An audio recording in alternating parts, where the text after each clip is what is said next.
Hi అండి, welcome back to our channel NJS official.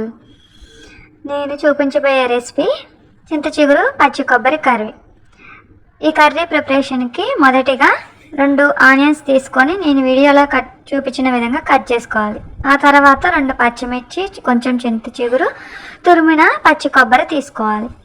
ఆ తర్వాత స్టవ్ పై బాండి పెట్టి 2-3 టేబుల్ స్పూన్స్ ఆయిల్స్ వేసి ఆయిల్ హీట్ అయిన తర్వాత ఆనియన్స్, పచ్చిమిర్చి మగ్గించుకోవాలి. ఆనియన్, పచ్చిమిర్చి పూర్తిగా వేగిన తర్వాత మనం తీసుకున్న చింత చిగురుని యాడ్ చేయాలి.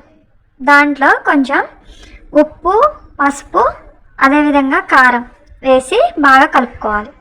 ఆ తర్వాత కొన్ని వాటర్, 1 గ్లాస్ వాటర్ని పోసుకొని ఈ విధంగా ఉడికించుకోవాలి.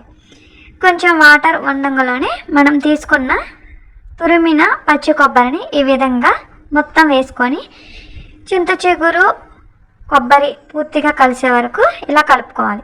ఇలా కలుపుకున్న తర్వాత ప్లేట్ కవర్ చేసి ఒక 5 మినిట్స్ కుక్ చేసుకోవాలి. 5 మినిట్స్ తర్వాత కర్రీ రెడీ అవుతుంది.